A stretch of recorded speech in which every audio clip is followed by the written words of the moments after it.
When I was 17, I found out that my mum had cancer. It was a heartbreaking situation. Suddenly my life was turned upside down. Had to learn how to care for our home, how to cook, how to care for someone sick, and how to give emotional support to that person. The biggest challenge I faced when I was a teenager was when my parents got divorced and then my mum stopped serving Jehovah. At that time in my life, I was 15, 16 years old. At that age, you need a lot of support and guidance from your parents. It was a time when I didn't get that guidance, that support.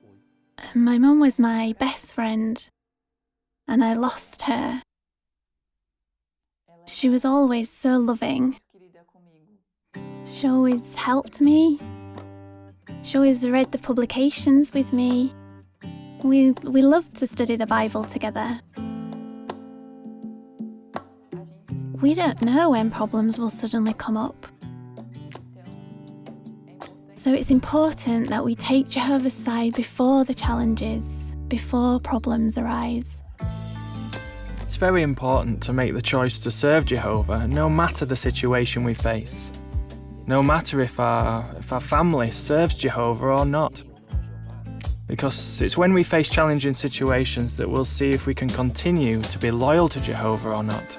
No doubt about it, I'm very proud to be one of Jehovah's Witnesses. Jehovah can help us in amazing ways. He's our friend, our father, our comforter, and it's really good to be friends with a God that is so powerful and to have the chance to defend his name.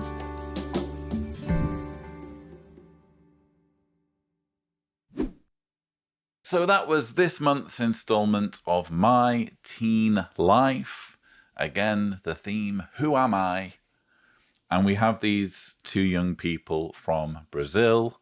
Again, in my opinion, feigning doing a YouTube format video where they're sat in their bedrooms. It's just different because they're parroting Jehovah's Witness propaganda. They're giving the Jehovah's Witness spin on everything.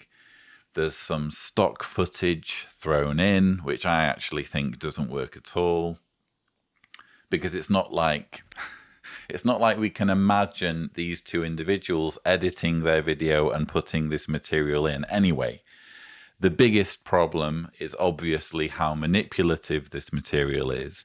Let's remember the title that we were given at the beginning of this segment was Who Am I? So almost like an existential question of who am I as a person?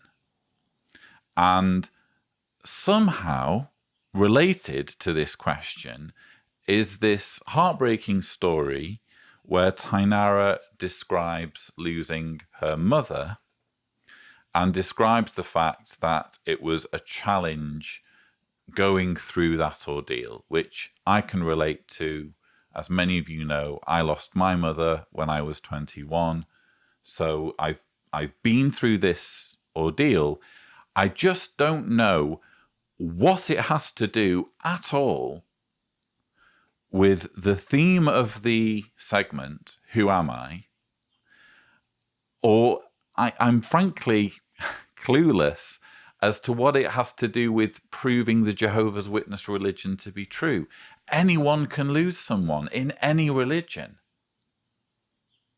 What does that have to say about the legitimacy or validity of your religious beliefs?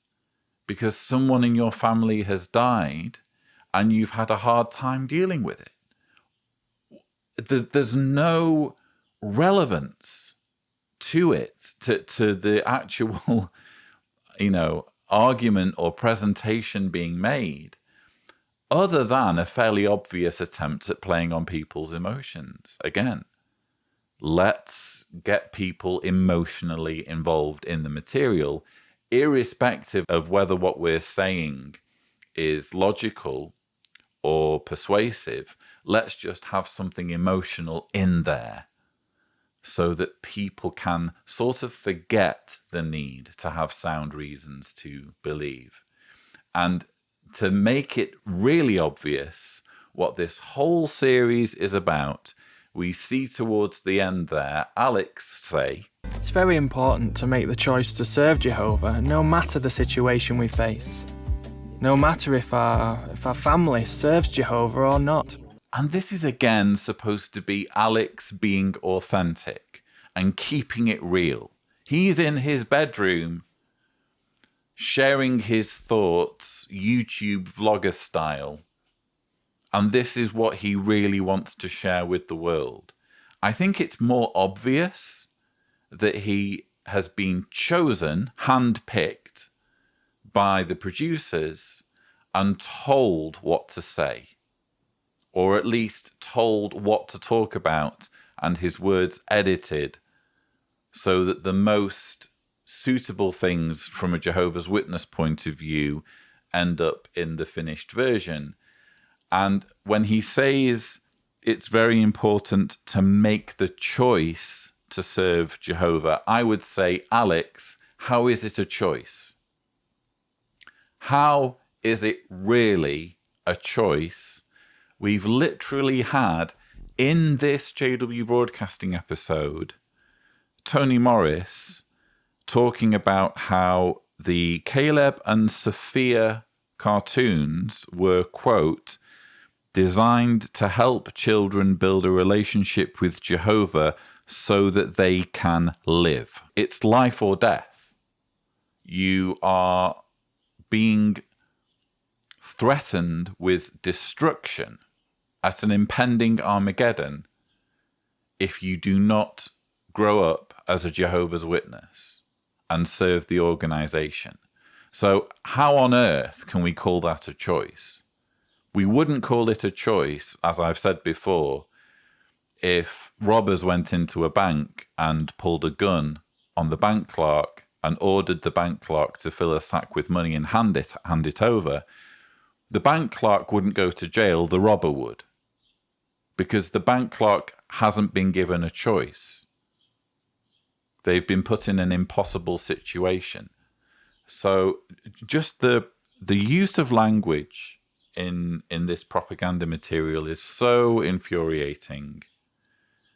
And again, I can only imagine how enraged these young people must be or would be if they were to ever wake up in the future and see how they are effectively being used as puppets by a manipulative organization.